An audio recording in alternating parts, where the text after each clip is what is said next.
कि कब ऐसा होगा कि श्री लाडलीजू और मैं यमुना जी के ओर जा रहे हैं। श्री जी ने कहा, गलवैया दूहे श्री जी, कृष्णामृतम, सखी चलो अवगाहन कराते हैं, उसका उपभोग कराते हैं, कृष्णामृत का। कृष्णा श्री यमुना जी को भी कहते हैं।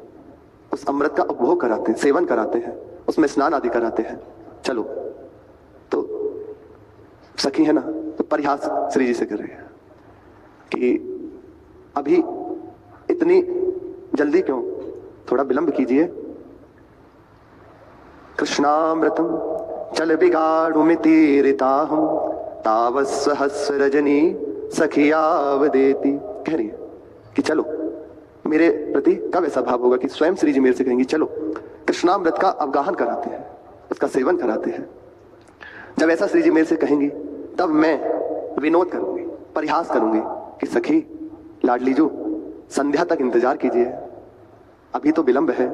कृष्ण कहते हैं श्री यमुना जी को भी, और कृष्ण स्वयं श्री श्याम सुंदर, अभी धैर्य धारण करें। संध्या में जब रजनी प्रकट होगी उस समय उनका सेवन अवगाहन करेंगे। तो एक क्षण उस विनोद को समझ के, श्री जी के हाथ में कदम्ब पुष्प है, तो जब समझा कि वो विनोद कर रहे हैं, तो भावना है, इसे भावना से जोड़ेंगे तो ही ये बहुत हृदय में आनंद प्रदान करेगा।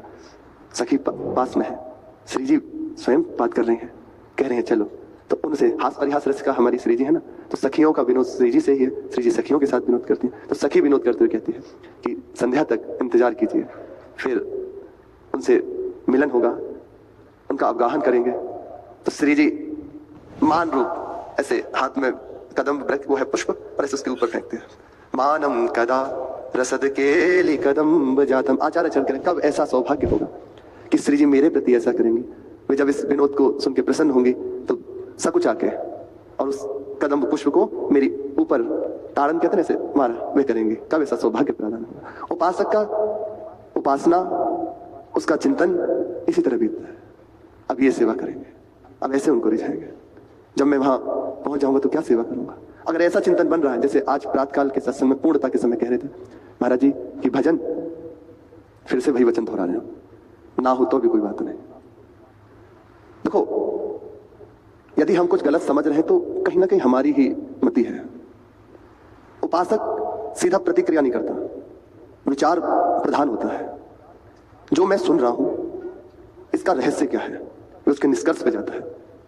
सहसा किसी विषय में उद्विग्न हो जाना या उस पर प्रतिक्रिया कर देना, ये उपासक का लक्षण नहीं है।